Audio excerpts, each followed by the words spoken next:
Bien. Eh bien, bonjour à toutes et à tous. C'est vraiment toujours une joie de vous retrouver pour cet office de l'Église essénienne chrétienne à Saintes.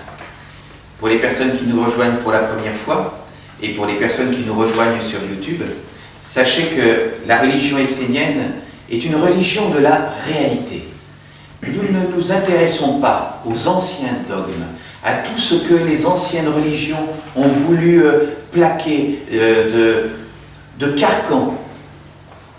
Nous voulons au contraire être dans la réalité et cheminer pour aller vers les mondes supérieurs. Et pour emprunter ce chemin, nous, les Esséniens, considèrent que Dieu, ce que toutes les personnes cherchent à rencontrer, a en réalité deux polarités. Une polarité féminine, Dieu, la mère qui nous porte, et une polarité masculine, Dieu, le Père dans l'invisible.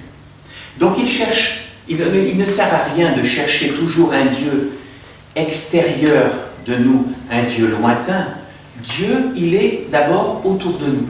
Si vous voulez avoir la preuve que Dieu existe, regardez autour de vous, parce que Dieu est dans la matière qui nous entoure.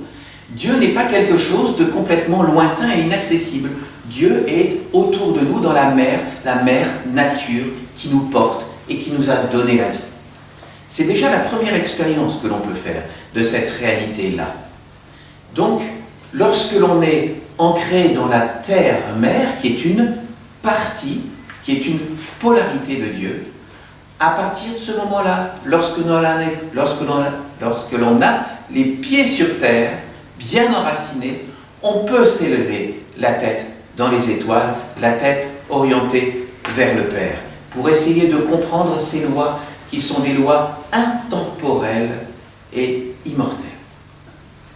Ça, c'est la première des choses qui est important de comprendre pour bien comprendre la démarche de l'Essénien qui essaie de se rapprocher de l'origine de toute chose. D'abord la réalité et ensuite on peut se tourner vers le Père. Ensuite, il est important de comprendre que dans l'histoire, il y a eu une succession de prophètes qui sont venus enseigner les hommes. Certaines religions veulent nous faire croire que c'est leur prophète qui serait le plus important et qui serait venu là, une fois sur terre, pour enseigner tous les peuples. Eh bien, les Esséniens considèrent que c'est plutôt une succession de prophètes qui sont venus enseigner les hommes. Et d'ailleurs, lorsqu'on regarde la nature, qu'est-ce que l'on voit? La nature est générosité, la nature est abondance. Ça serait bien étonnant qu'un seul envoyé, un seul prophète vienne pour toute l'humanité à un seul moment de l'histoire. Non, la nature, Dieu nous a envoyé une succession innombrable de prophètes. Et ce sont ces prophètes que nous essayons de comprendre et nous essayons d'emprunter leur propre chemin pour nous démontrer à nous-mêmes la réalité de leur message. Parce que les Esséniens ne sont pas des croyants. Les Esséniens rejettent les dogmes. Les Esséniens veulent démontrer par eux-mêmes la réalité de ces lois intemporelles et immortelles. L'un des chemins pour aller vers la connaissance, c'est la joie. Donc, pour nous mettre dans l'ambiance festive et nous réunir tous ensemble, nous allons chanter un premier chant qui s'appelle « Je suis dans la joie ».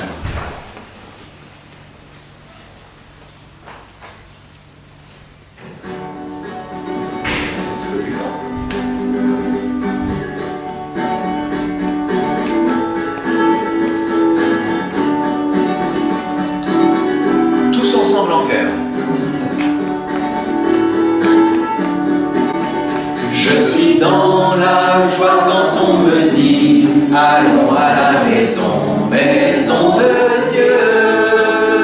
Je suis dans la joie quand on me dit allons à la maison, maison de Dieu.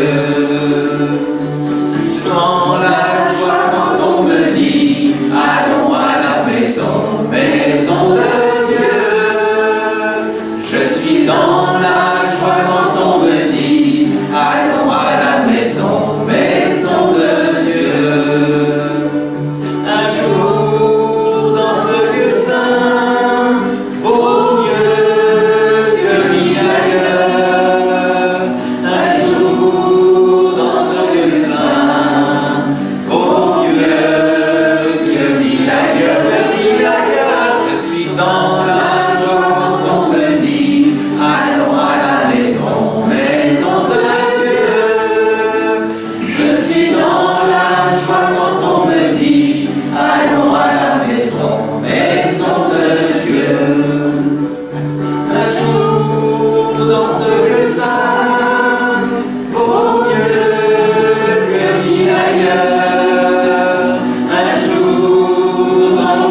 saint, vaut mieux que mille ailleurs. Je suis dans la joie quand on me dit, allons à la maison, maison de Dieu. Je suis dans la joie quand on me dit, allons à la maison, maison de Dieu.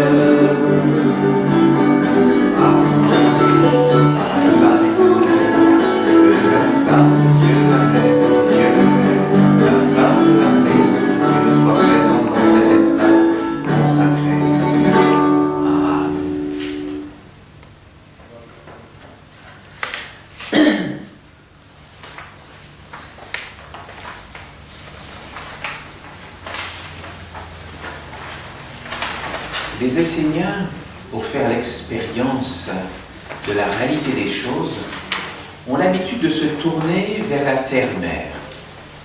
Autrefois, on sait que les Celtes faisaient leur temple dans la nature. Et ils avaient l'habitude, parce que les Celtes étaient une religion animiste, comme nous, les Esséniens, nous avons, la religion essénienne est une religion animiste. Eh bien, les Celtes bénissaient les récoltes. Les Celtes avaient l'habitude de faire des fêtes pour remercier lorsque la récolte avait été abondante. Ils bénissaient leurs champs. Ils étaient en lien avec la mer et avec l'ensemble des éléments qui vivent au sein de la terre-mère, de la mère nature. Ils bénissaient également et remerciaient l'animal avant d'être tué, parce qu'ils savaient que l'animal donnait sa vie pour leur propre vie. C'est véritablement cette démarche animiste qui nous conduit encore aujourd'hui. Et donc, pour continuer sur les pas qu'ils nous ont laissés, le chemin qu'ils nous ont laissé, nous allons nous aussi nous tourner pendant quelques instants vers la terre-mère qui nous porte, vers cette terre-mère qui nous a donné notre corps, qui nous a donné la vie, qui nous nourrit à chaque instant. Et donc, nous allons faire un chant pour remercier la terre-mère qui nous a donné la vie.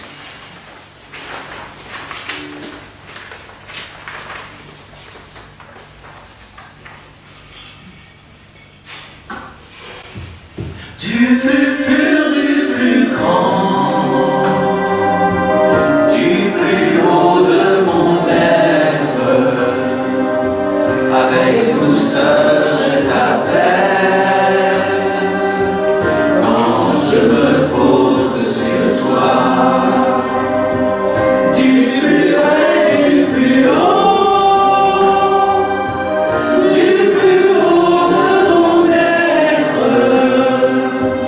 des tréfonds de mon cœur, ô ma mère apparaît.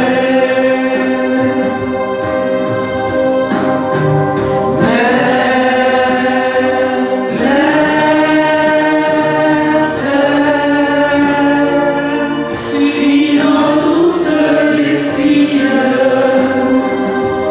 mère dans toutes les mères, mère du monde,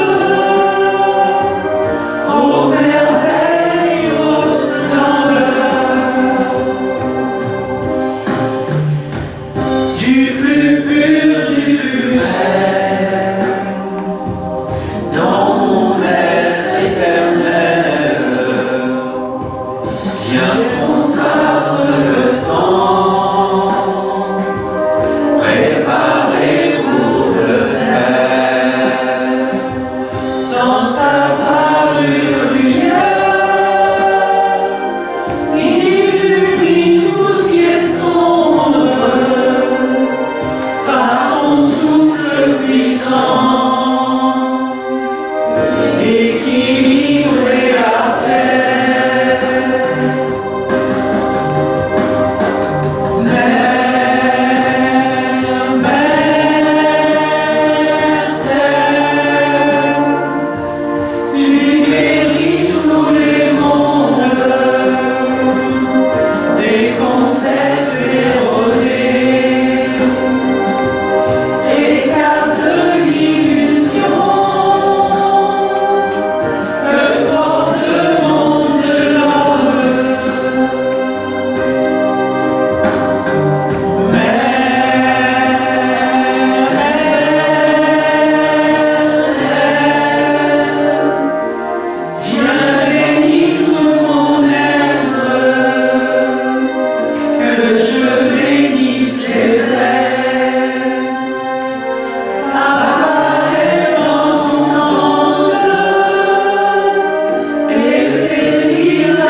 il est important de se replacer, de replacer l'homme dans la création.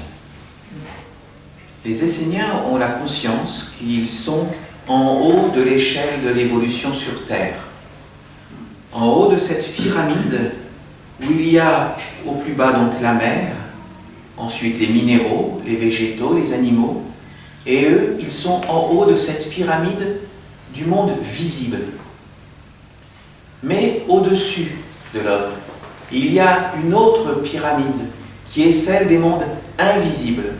Et l'homme, à la place où il est à l'interface entre ces mondes visibles avec lesquels il peut communiquer et les mondes invisibles. Et c'est en développant ces sens subtils qu'il peut rentrer dans cette grande communion, cette grande communication avec les mondes invisibles. Et l'homme, à la place qui est la sienne, il a cette responsabilité d'être à cette interface, à cette union. Il est dans ce que l'on appelle l'alliance avec les mondes supérieurs. L'homme inconscient n'est pas dans cette alliance. Il vit dans le monde de la matière. La personne qui est sur le chemin de l'éveil cherche à être en lien avec les mondes supérieurs et donc à être à sa place. Et c'est la responsabilité de l'homme d'être à cette place, d'être un être conscient en lien avec ce qui est plus grand que lui et qui existe de toute éternité. C'est le chant que nous allons faire maintenant. C'est le chant de bénédiction de l'Alliance, de cette compréhension où nous sommes un élément, un maillon au sein de quelque chose qui est plus grand que nous, au-dessus de nous et au-dessous de nous.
Les archanges et les anges,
Seigneur.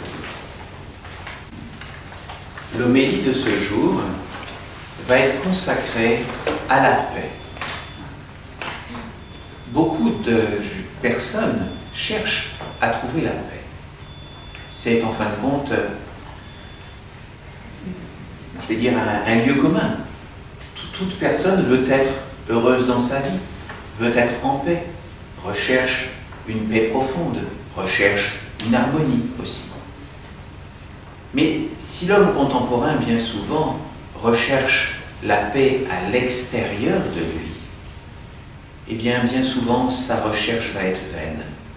Parce qu'il va se sentir écartelé entre un monde qu'il observe, où il y a beaucoup de conflits et où il a beaucoup de raisons de trouver des mécontentements, où il peut être en colère, où il peut avoir des revendications, où il peut être dans l'insatisfaction constante.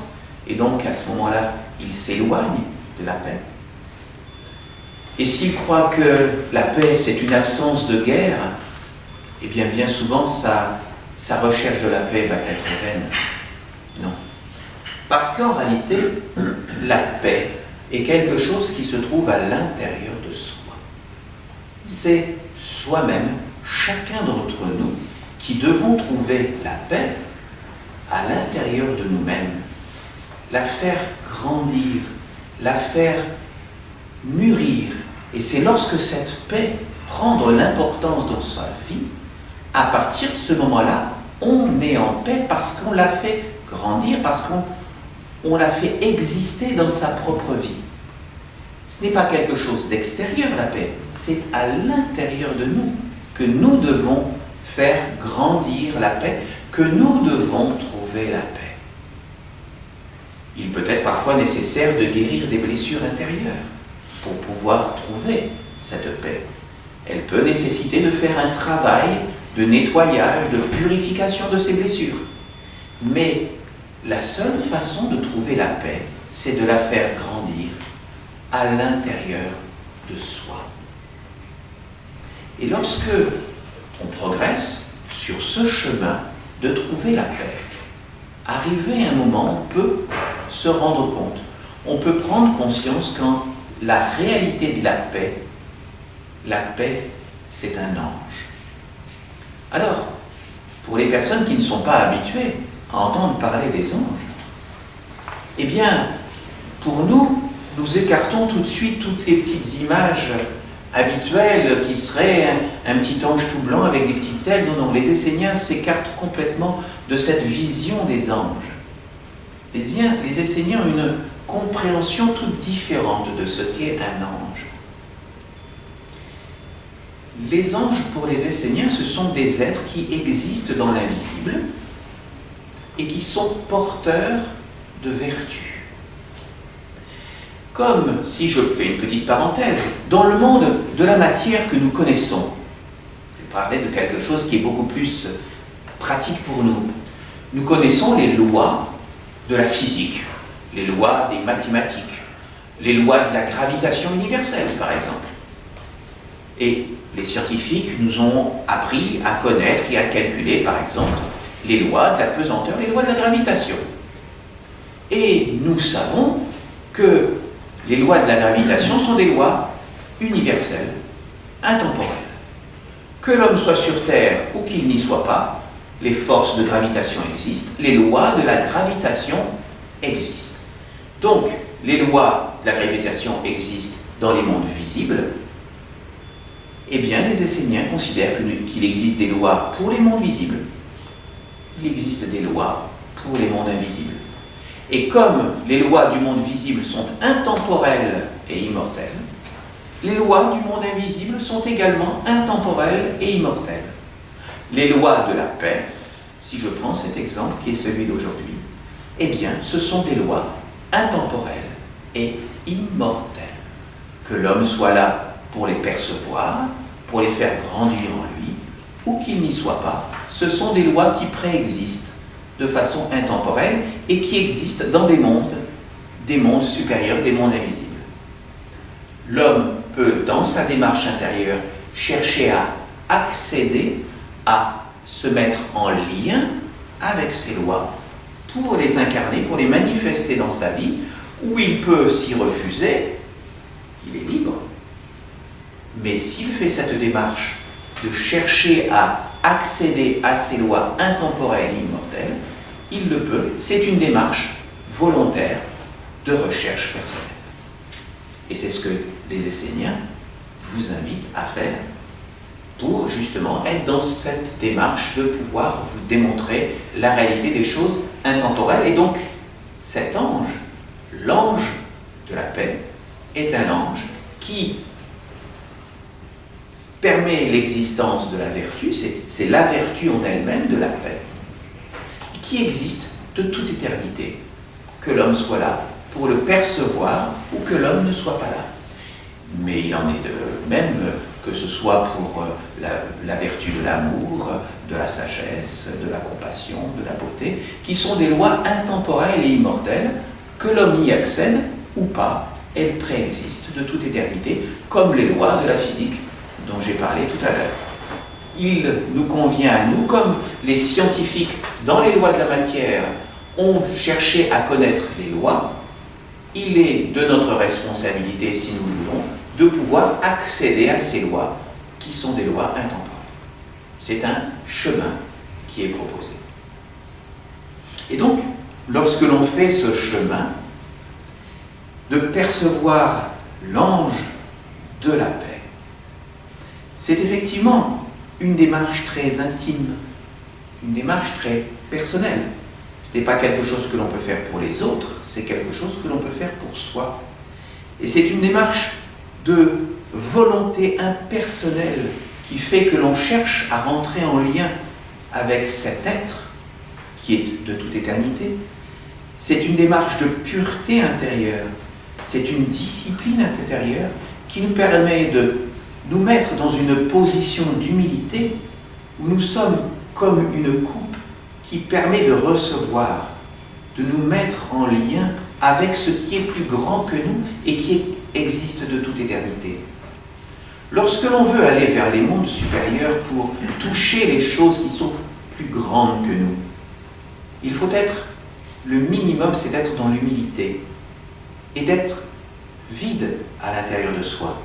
Si la coupe que l'on présente au monde supérieur est une coupe qui est pleine de toutes nos croyances, pleine de toutes nos préoccupations de la vie, pleine de tout ce que l'on est certain qui existe, si la coupe est pleine, elle ne peut pas être remplie et touchée par ce qui existe de toute éternité. Pour aller dans une démarche sincère de toucher quelque chose d'intemporel et d'immortel qui existe à l'intérieur de nous, il faut être avant tout vide. Il faut présenter une coupe vide où l'on accepte de recevoir ce qui existe de toute éternité, même si ce n'est pas ce à quoi on avait pensé au départ. Il faut être dans une démarche d'humilité pour pouvoir toucher l'ange de la paix. Et lorsque l'on a eu cette bénédiction d'être en lien avec l'ange de la paix, cela fait partie de tout un tas de techniques et d'outils qui sont donnés donc aux personnes esséniennes qui sont dans cette démarche. Et bien, à partir de ce moment-là, on est en lien et on est porteur de la paix. Et là, à partir de ce moment-là, on sait ce qu'est la paix. Et parce qu'on vit avec le contact, avec le lien, avec la paix véritable qui existe de toute éternité.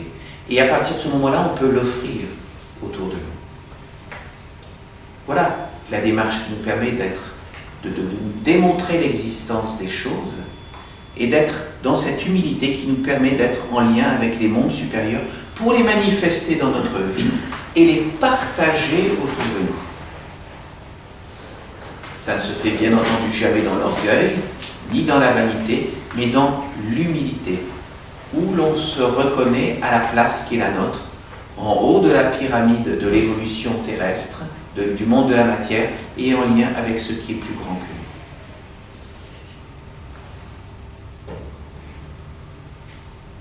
Je vous propose de méditer quelques instants sur ces paroles.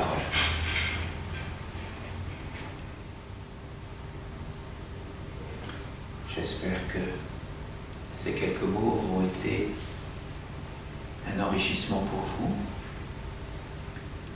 Je vous bénis de m'avoir écouté. Et je vais vous proposer maintenant de vous lever et de faire la prière du Notre Père en mouvement, pour ceux qui le souhaitent. Alors pourquoi faire la prière du Notre Père en mouvement? Eh bien justement, pour expérimenter une réalité plus subtile que de dire simplement des paroles. La prière du Notre Père, tout le monde la connaît plus ou moins. Mais là, ce que nous faisons, c'est que nous cherchons à nous mettre en lien avec les énergies du Père et de la Mère. Alors je vous remontre le mouvement. Donc nous allons faire un mouvement de descente des énergies du Père vers la Mère. Et ensuite nous allons prendre l'énergie de la Mère que nous allons faire remonter jusqu'à la faire jaillir en direction du Père.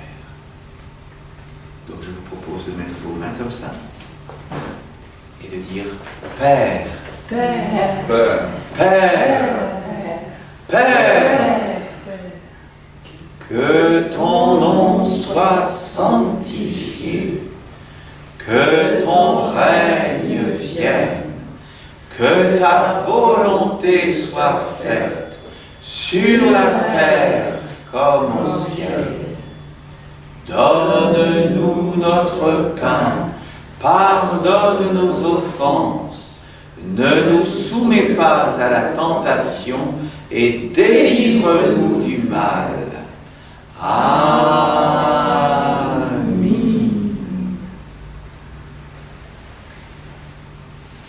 J'ai la joie d'inviter aujourd'hui notre frère Roger, qui est notre nouveau prédicateur et qui va rien prédire du tout, mais qui va nous lire quelques extraits de psaumes de l'archange Michael, parce que la tâche du prédicateur est de transmettre la parole des psaumes des archanges. Je le remercie d'avoir accepté cette charge et je lui laisse la parole.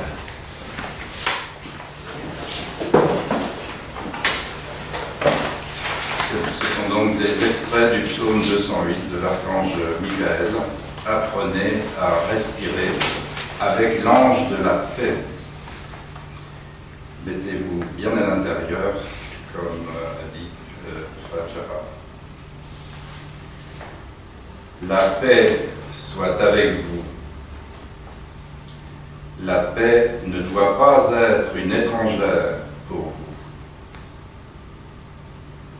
Chacun de vous doit étudier et comprendre le véritable sens du mot paix. Dans la paix, il n'y a pas de frontières, parce qu'il n'y a pas de tension. Tout est illimité. Approchez-vous de l'ange de la paix et entrez dans son école. Apprenez à cultiver la paix. Cela vous apportera une ouverture d'esprit et un grand bien. Vous acquerrez une nouvelle vision, un autre regard, ce qui vous permettra d'appréhender la vie d'une toute autre façon. La paix est la présence d'un monde sacré en l'homme. En elle, tout est harmonie, beauté, perfection, grandeur et émerveillement.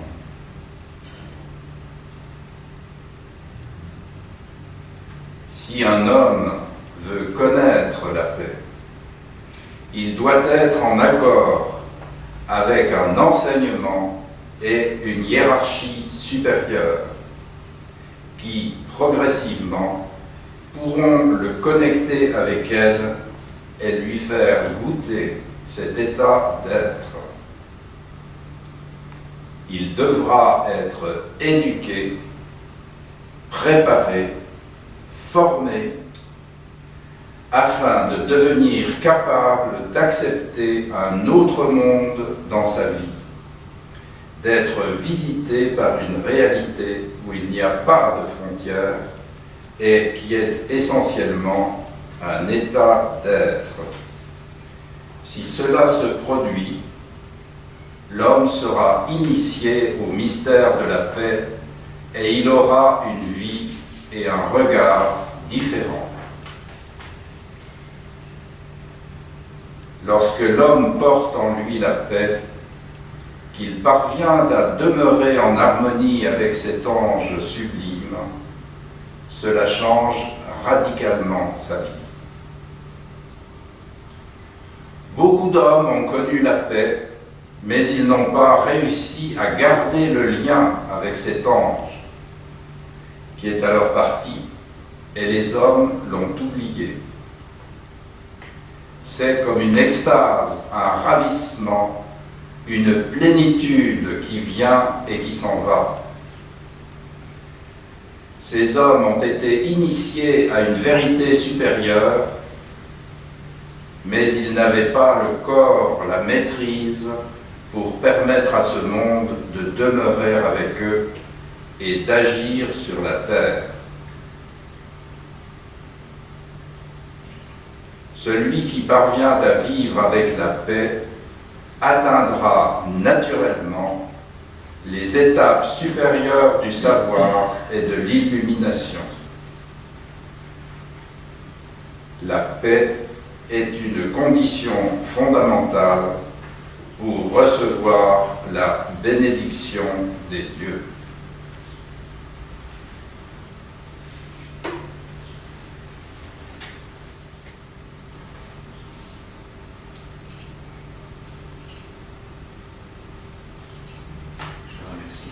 Frère Roger.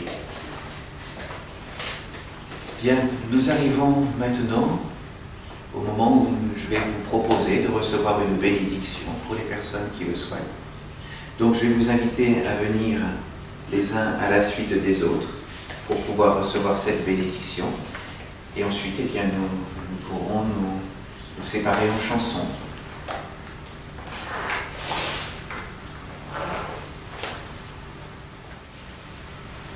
Bien. Eh bien, c'était une grande joie, une très grande joie de vous accueillir aujourd'hui. Nous allons terminer en chanson.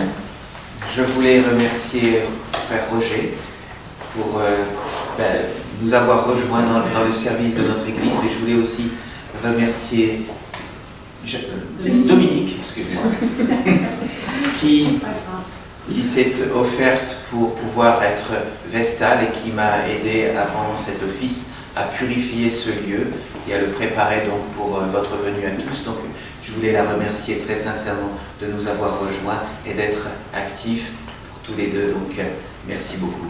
Plus nous serons nombreux, effectivement, plus nous pourrons rayonner dans la force. Donc merci de leur participation. Donc nous allons nous séparer, mais dans la joie, dans un chant que nous avons déjà chanté ensemble, mais donc un chant qui va nous permettre de nous réunir à nouveau dans cette joie. Et je vous invite à vous retrouver le 3 juin prochain dans cet espace, si vous le souhaitez, pour pouvoir continuer nos offices ensemble et être toujours plus forts ensemble. Et voilà, donc merci encore d'être là, et donc voilà, chantons donc tous ensemble.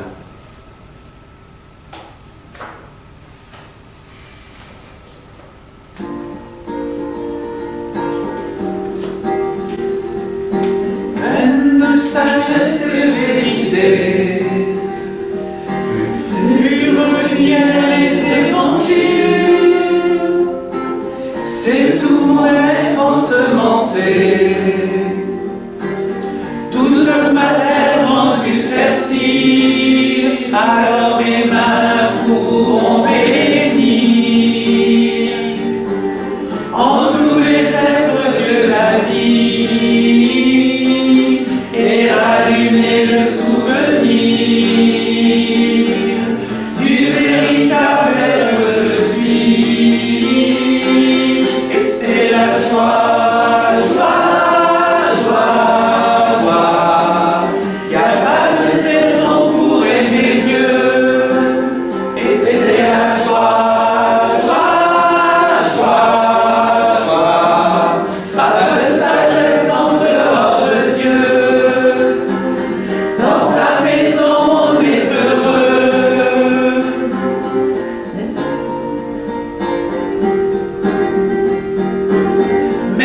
ça secoue et dérange. Il cure d'éveil et de conscience, sans les paroles des cataphantes, juste vision de l'existence qui me ramène à l'évidence.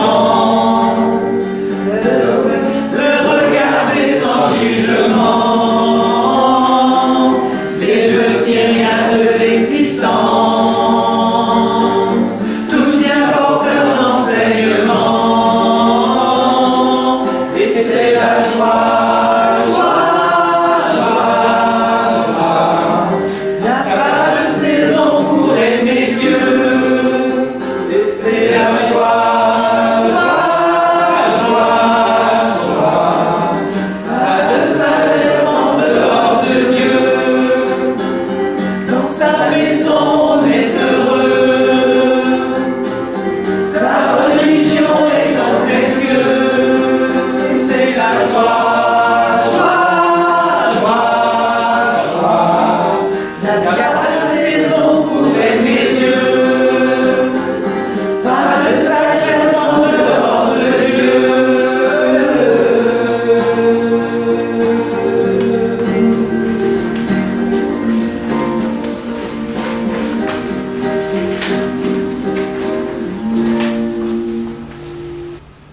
Je raccompagne cette flamme, la flamme du Père et la flamme de la Mère, la flamme de la maison de Dieu. Je la raccompagne des mondes visibles vers des mondes invisibles. Qu'elle puisse continuer à briller en nous dans l'invisible sacré de nos cœurs à chaque instant de nos vies. Amen. Amen.